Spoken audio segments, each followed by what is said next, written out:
नमस्ते दोस्तों, मैं आपका दोस्त अमित। आप सबका मेरे YouTube चैनल में बहुत बहुत स्वागत है।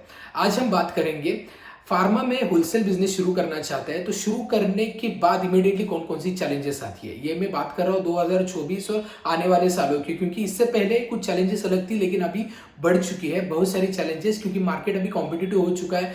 मेडिसिन के रेट्स आपको मतलब रिटेलर के लिए इजी हुआ है कि कौन सा होलसेल आपको सिलेक्ट करना है। पहले होलसेल की मोनोपोली थी, अभी ऐसा बिल्कुल भी नहीं है।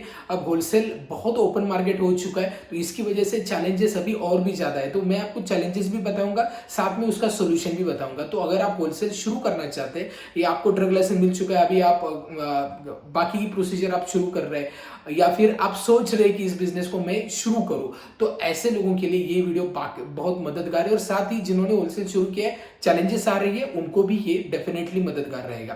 तो चलिए इस वीडियो को स्टार्ट करते हैं। सबसे पहली चीज होती है जो आप होलसेल शुरू करते हैं, वो होते हैं ड्रग लाइसेंस। ये चैलेंजिंग पार्ट नहीं है, क्योंकि बेसिकली ये ऑनलाइन प्रोसीजर है। तो अभी तो आपको ऑनलाइन में सारी चीजें एफडीए की गाइडलाइंस पता चलती है, उसके मुताबिक आप मतलब जो डॉक्यूमेंट है वो सबमिट करना है और फिर आपको विद इन 21 डेज आपको लाइसेंस मिल जाता है। तो इसके बाद नेक्स्ट जो चीज आती है, वो चैलेंज है, वो है कंपनी सिलेक्शन, ब्रांड सिलेक्शन।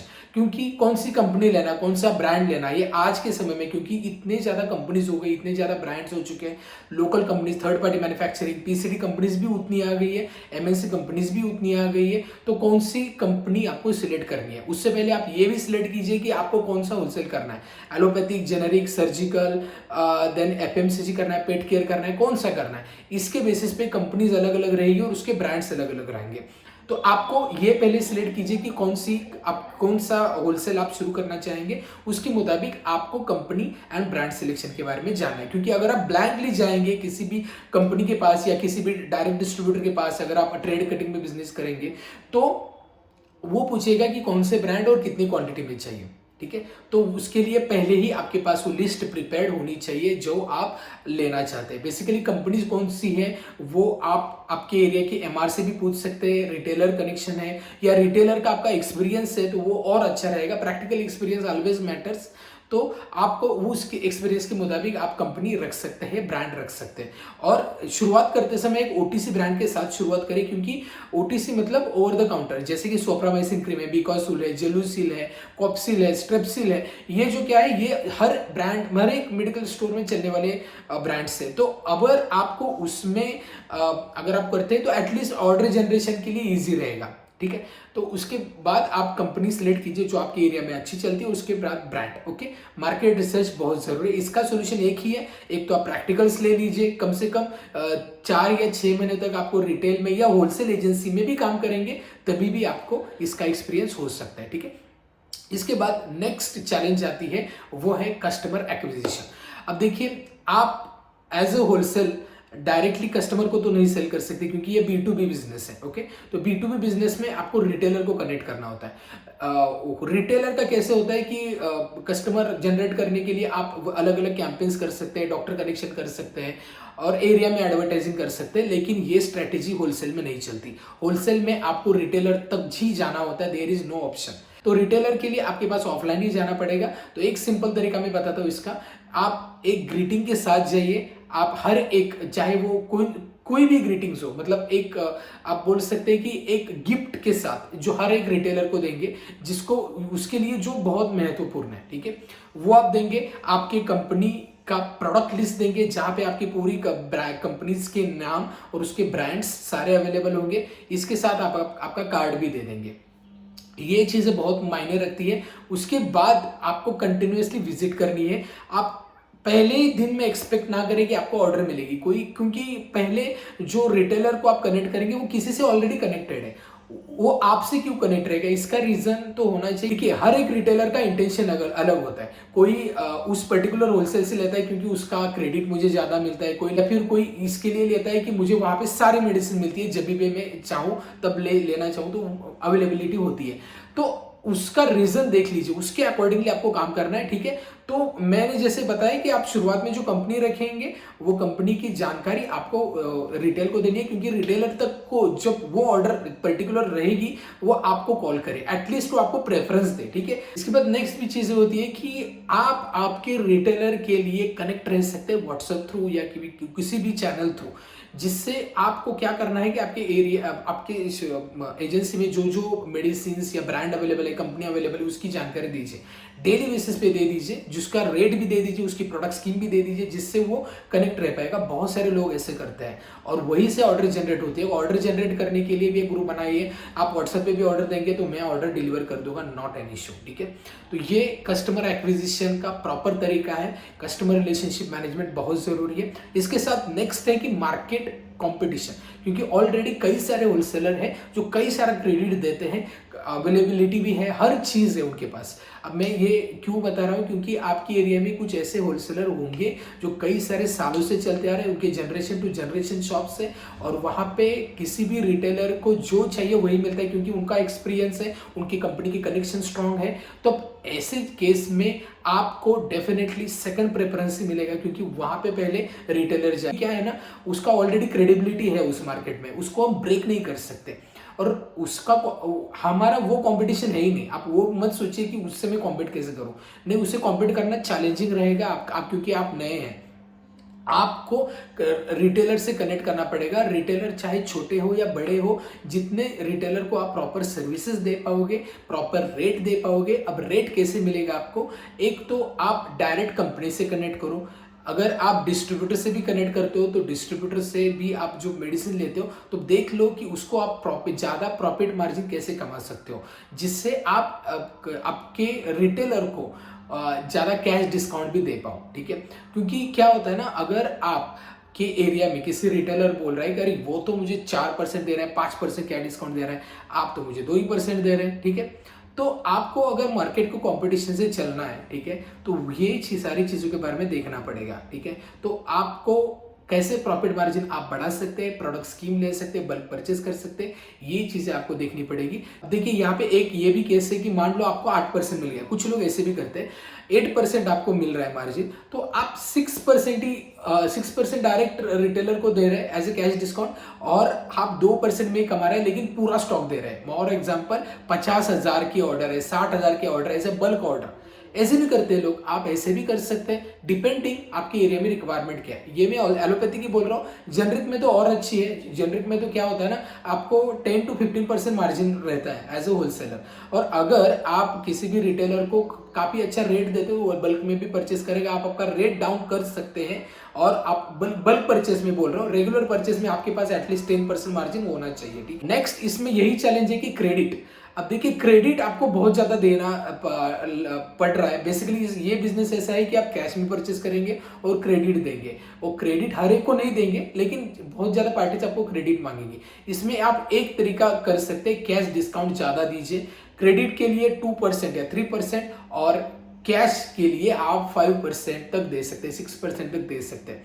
तो इसमें क्या होगा, बल्क ऑर्डर भी रहेगी, और इसमें और एक बिजनेस है कैश एंड कैरी का, तो वो भी हो सकता है, बट इट डिपेंड्स कि आप कैसे कनेक्ट करते हैं कंपनी से, और आपके रिक्वायरमेंट्स किस प्रकार है आपके रिटेलर की, ठीक है। इसमें क्रेडिट में भी क्या होता है ना कि कोई लोग क्या बोलते हैं कि मान लो 10,000 का क्रेडिट है, तो वो देंगे 2,000 में, 3,000 में, मतलब किस्तों में देंगे, तो वो आपको नहीं लेना है बेसिकली, ठीक है। पूरा क्रेडिट ही लेना है, क्योंकि वो फिर लोग कुछ भी, मतलब रिटेलर अगर समझ जाता है रिटेलर को कि होलसेलर कटिंग में भी ले रहा है पैसे, तो वो तो जैसे देंगे, जैसे 500 भी देंगे, 1,000 भी देंगे, ऐसा नहीं लेना है। प्रॉपर बिजनेस की स्ट्रैटेजी बनानी है, ठीक है।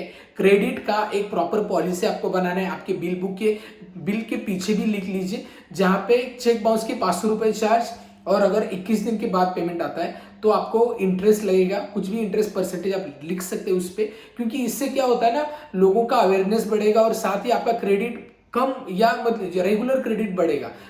जो भी आप जहां पे आप क्रेडिट दे रहे हैं वो 21 दिन में आपका पैसा आपके पास आ सकता है, ठीक है। और अगर मान लो कोई और भी ज्यादा आपको टाइम लगा रहा है पेमेंट के लिए, तो फिर एक तो चीज होती है मार्केट में, वो होता है पार्टी लॉक। जिससे कि आपके एरिया में अगर कोई पेमेंट नहीं दे रहा तो आप उसका परचेस, आप मतलब एक एसोसिएशन डिसाइड करती है तो वो परचेस लॉक हो जाता है, जिसकी वजह से रिटेलर जब तक वो पेमेंट नहीं करता तब तक कहीं से भी परचेस नहीं कर सकता। कोई लोग क्या करते हैं, एक महीने से ऊपर अगर क्रेडिट गया तो वो जो कैश डिस्काउंट है पूरा माइनस कर देते हैं, उसको कैश डिस्काउंट जीरो कर देते हैं, ठीक है। तो फिर उसका लॉस तो रिटेलर का ही हो रहा है इस ऐसे केस में। तो इसके लिए आप प्रॉपर ही जब भी आप उस चीज़ के बारे में रिटेलर से बोलोगे तो उसको बोलिए स्ट्रिक्टली आप इसमें पेमेंट कीजिए, क्योंकि आपको प्रॉफिट मार्जिन अच्छा मिलेगा हमारी तरफ से, ठीक है। तो वो चीज़ें हैं क्रेडिट में, प्रॉपर आप एसओपी रखिए जिसकी वजह से एक फॉलो हो जाए, स्टैंडर्डाइज प्रोसीजर फॉलो हो जाए। इसके बाद नेक्स्ट है management, man power management. Man power management मतलब आपके पास ऑर्डर बॉयज होने चाहिए, डिलीवरी बॉयज भी होने चाहिए, लेकिन देखिए होंगे, आप हायर भी कर सकते हैं, लेकिन वो ऑर्डर भी जनरेट करने चाहिए। बहुत एरिया में क्या होता है ना, आपके ऑर्डर बॉय जाते हैं लेकिन वहां से ऑर्डर ही नहीं आती। मतलब मैंने कई बार देखा ऐसे होलसेलर के ऐसे ऑर्डर बॉय हैं जो आपके शॉप में आएंगे, बोलेंगे कि हाँ आपके पास कोई ऑर्डर है, वो बोलेगा नहीं है तो चलो दूसरे से कमी हो गया दूसरे काउंटर पे। इसका मतलब क्या है कि आप कुछ भी कोशिश नहीं कर रहे हैं, ठीक है। It is a salesman, order boy का काम है सेल्समैन का। तो उसमें आपको प्रॉपर ऑर्डर जनरेट करने के लिए उसको थोड़ी ट्रेनिंग भी देनी बहुत जरूरी है। इसका सोल्यूशन ये है कि उसको ट्रेनिंग दो प्रॉपरली, और साथ ही अगर उसको प्रोडक्ट नॉलेज नहीं है प्रोडक्ट नॉलेज दो। अदरवाइज कोई भी सॉफ्टवेयर भी आता है बहुत सारा, तो आप ऐसे सॉफ्टवेयर भी आपके ऑर्डर बॉयज को दे सकते हैं जो ऑनलाइन ऑर्डर प्लेस कर सकता है, और वो रिटेलर के ऑर्डर डायरेक्टली जाएगी सर्वर पे होलसेल के, वहीं से भी ऑर्डर प्लेस हो सकती है। और उसके बाद दूसरा भी एक चीज है कि एट्रिशन। बहुत बार क्या होता है ना, ऑर्डर बॉयज आते तो हैं, 1 महीने 2 महीने काम करते हो फिर चले जाते हैं। तो ऐसे केस में आपको क्या करना पड़ेगा, ऐसे केस में आप उनको इंसेंटिव या एक्स्ट्रा बेनिफिट देने की कोशिश करें, जिसमें वो अच्छा सेल करेंगे तो आपको उनको और भी परसेंटेज दे सकते हैं आप, ठीक है। इसके बाद इन्वेंट्री मैनेजमेंट, सबसे बड़ी चैलेंज कि मेडिसिन तो बहुत सारे हैं, ब्रांड बहुत सारे हैं, रेगुलर इतनी कंपनीज बढ़ रही है, और कोई ऑर्डर करता है तो अगर वो प्रोडक्ट मेरे पास नहीं होती वो ऑर्डर बाउंस होती है। तो वो चीज़ें कॉमन है, आप ये दिमाग में रखिए। हर मेडिसिन, हर ब्रांड कोई भी होलसेलर अरेंज नहीं कर सकता कि दुनिया के सभी ब्रांड्स उनके पास है, नहीं है, ठीक है। मतलब जो कंपनी है उसकी सारे ब्रांड नहीं है। कई कबार कंपनी से शॉर्ट होते हैं, कई कबार आपके पास ऑर्डर मतलब समय पे आते नहीं है, इसके लिए शॉर्ट होते हैं, सप्लाई चेन का इश्यू होता है। अदरवाइज कई कबार आपके पास पैसे भी नहीं होते हैं उसके लिए, वो भी चीज़ें होती है। तो देखिए आप एक कंपनी के साथ शुरू कीजिए जो कंपनी के most of the running products आपके पास होने चाहिए। इसके लिए पहले ही इन्वेंट्री का मैनेजमेंट आपको करना बहुत जरूरी है। अगर आपके पास 5 लाख है, 6 लाख है, उससे शुरू कर रहे हैं तो फिर और आप देख रहे हैं कि अभी मेरे पास रोलिंग मन नहीं है, तो आपका बिजनेस नहीं चलेगा। इसके लिए बहुत अच्छा पैसा आपके पास होना चाहिए, ठीक है। चाहे वो 30-40 लाख भी लग सकते हैं या उससे आगे भी लग सकते हैं, ठीक है। तो जो अगर आप एलोपैथिक में कर रहे हैं या किसी भी जेनरिक में भी करें, किसी भी में करें, ठीक है, आपके पास कैपिटल होना ही चाहिए और रोलिंग मनी भी होना चाहिए। रोलिंग मनी मतलब एडिशनल अगर बिजनेस में रिक्वायरमेंट लगती है तो वो आप वहां से अरेंज कर सकते हैं। अगर आपके पास नहीं है तो और एक चीज होती है, जैसे आप इन्वेस्टर या पार्टनरशिप, ठीक है। ऐसे भी कई सारे मैंने बिजनेस देखे जो पार्टनरशिप में चलते हैं। कोई इन्वेस्टर है, वो यहाँ पे इन्वेस्ट कर रहा है, वो फार्मर से नहीं है लेकिन वो प्रॉफिट शेयर ले रहा है, ठीक है। तो वो भी चीजें हो सकती है। अदरवाइज लोन भी एक तरीका है, लेकिन मैं प्रेफर नहीं करूंगा लोन के लिए। अगर आप लेते हैं तो सीसी लोन आप ले सकते हैं, ठीक है। लेकिन उसके लिए पहले आपको क्रेडिबिलिटी बढ़ानी पड़ेगी। आपका जो स्टॉक स्टेटमेंट है वो प्रॉपर दिखना चाहिए, तभी आप इसके लिए एलिजिबल रह सकते हो। उसके बाद जो नेक्स्ट चैलेंज आपको आ सकती है वो है प्रॉफिट मार्जिन। आपको जैसे कि आप बहुत ज़्यादा कैश डिस्काउंट दे रहे हैं तो आपको प्रॉफिट मार्जिन नहीं रह रहा है। आप क्रेडिट पे स्टॉक दे रहे हैं तो आपको पैसा टाइम पे नहीं आ रहा है, तो आपका पैसा ब्लॉक हो रहा है, आपको प्रॉफिट दिख ही नहीं रहा, आपको पैसे ही नहीं मिल रहे। तो वो चीज़ें आपको हो सकती है शुरुआत में, इसमें समय लगता है। देखिए ये जो बिजनेस है होलसेल का, तो आपको इसमें क्या होता है ना, ये चीज़ें है कि आपको क्रेडिट देंगे तो मतलब ऑर्डर मिलेगी। कि मार्केट ने बहुत एरिया में मार्केट ने ऐसी मतलब आप बोल सकते हैं रिटेलर को ऐसी आदत ही लग चुकी है कि क्रेडिट आपको लेना ही है होलसेल से, ठीक है। तो उसके लिए आपको क्रेडिट जो है तो वो आपको देना पड़ेगा, लेकिन साइकिल मेंटेन करें। 15 दिन का जो पेमेंट है वो 1 हफ्ते में आना चाहिए। एक महीने का क्रेडिट आप मत दीजिए, 15 दिन का ही देना है, ठीक है। इसमें प्रॉफिट मार्जिन आपको समय लगेगा, वो तो एक चीज़ है, लेकिन आप एक काम भी कर सकते हैं। जैसे कि मान लो किसी होलसेल से आप मेडिसिन ले रहे हैं, ठीक है, तो धीरे धीरे जैसे 6 महीने हो जाएंगे, 7 महीने हो जाएंगे, आप उनसे भी क्रेडिट ले सकते हैं। वो भी 1 हफ्ते का आपको क्रेडिट मिल सकता है। डायरेक्ट कंपनी से भी आप 1 हफ्ते का क्रेडिट ले सकते हैं। मैंने ये भी देखा है कि डायरेक्टली कंपनी भी क्रेडिट देती है अगर आपका प्रॉपर परचेस अच्छा है, टाइम टू टाइम पेमेंट है, विदाउट चेक बाउंस है, तो डेफिनेटली कंपनी आपको क्रेडिट देती है, ठीक है। और इसके बाद और भी क्रेडिट बढ़ सकता है, डिपेंड। अगर मान लो आप और भी ज़्यादा परचेस करते हैं, मान लो 1 लाख का परचेस करते हैं, लेकिन आप एक 3 लाख 3.5 लाख का परचेस कर रहे हैं, तो आपको थोड़ा बहुत क्रेडिट और भी मिल सकता है। और साथ ही आपको प्रॉफिट मार्जिन भी मिलेगा क्योंकि बल्क में परचेस कर रहे हैं। तो ऐसे केस में आपका पैसा जो स्टक हो रहा है उसको कुछ नहीं कर सकते हम, लेकिन आप आपका प्रॉफिट मार्जिन बढ़ाने में ज़्यादा फोकस करें, जिससे पैसा भी स्टक हो जाए, लेकिन आपको जो आएगा पैसा वो थोड़ा मतलब प्रॉफिट मार्जिन अच्छा हेल्दी कमा के दे देगा, ठीक है। और साथ ही आप यहाँ पे मोनोपोली प्रोडक्ट भी रख सकते हैं। जैसे एक ऐसी कंपनी जैसे कि मान लो third party manufacturing, PCD companies, ये कंपनी रख सकते हैं जिसके प्रोडक्ट आप ही के पास मिलेंगे। तो होलसेल रिटेलर तो आप ही के पास आएगा, उसको आप बिल्कुल भी स्ट्रिक्टली कर लीजिए कि इसमें कैश मतलब क्रेडिट नहीं है। अगर क्रेडिट है तो 15 दिन का है ही, ठीक है, उसके आगे नहीं मिलेगा, और 21 दिन में मतलब आपको पेमेंट चाहिए। तो ये चीज़ें हैं, तो जिससे आपके पास मतलब रिटेलर को ऑप्शन भी नहीं रहेगा। ऐसे केस में मोनोपोली क्रिएट कर पाएगी आप। तो मार्केट ऑलरेडी बड़ा है और कई सारे रिटेलर है, और बहुत ज़्यादा अगर आप मतलब एरिया एक्सपांड करते हो और प्रॉपर सर्विसेज देते हो, तो मैं आपको डेफिनेटली बताता हूँ कि ये बहुत अच्छा बिजनेस है, बहुत अच्छी अर्निंग करके दे सकता है आपको। तो अगर आपको होलसेल बिजनेस करना है और इसमें ग्रो करना है, चैलेंजेस के बारे में भी सीखना उस पर, और कैसे आप शुरुआत से प्रॉपर एक स्ट्रैटेजी बना सकते हो और होलसेल एक अच्छा और सक्सेसफुली रन कर सकते हो, तो आप हमारा वर्कशॉप भी ज्वाइन कर सकते हैं जो 9 दिन का है, जहाँ पे हम आपको पहले बेसिक से जानकारी देंगे वर्कशॉप होता है मतलब होलसेल होता क्या है, देन उसके documentation, then company selection criteria, then expiry management criteria, supply chain management हो, प्रॉफिट मैनेजमेंट हो, मैन पावर मैनेजमेंट हो, और फ्यूचर अपॉर्चुनिटीज, कई सारी चीज़ों के बारे में हम यहाँ पे बात करते हैं। डिस्क्रिप्शन में मैं उसकी डिटेल दे रहा हूँ, और वो डेफिनेटली हर एक को फायदेमंद रहेगा जो फार्मा होलसेल शुरू करना चाहता है, ठीक है, या जो ग्रो नहीं कर पा रहा है। इसकी जानकारी आपको लेनी है तो इस नंबर पे कॉल कर सकते हैं, या डिस्क्रिप्शन में मैं एक गूगल फॉर्म दे रहा हूँ, उसको भी आप फिलअप कर सकते हैं। चलिए, मुझे लगता है कि ये वीडियो काफ़ी मदद कर रहा होगा आपके लिए, और इस प्रकार आप जो प्रॉब्लम बताया उसके सॉल्यूशन भी मैंने बताया, उस पर आप काम करेंगे तो उस डेफिनेटली आपकी ग्रोथ हो सकती है फार्मा होलसेल में। इस वीडियो में इतना ही। वीडियो अच्छा लगता है, कंटेंट अच्छा लगता है, वीडियो को लाइक करें, चैनल को भी सब्सक्राइब नहीं किया है सब्सक्राइब करें, और इस वीडियो को कई सारे लोगों तक शेयर करें। इस वीडियो में इतना ही, मिलते हैं नेक्स्ट वीडियो में, तब तक भी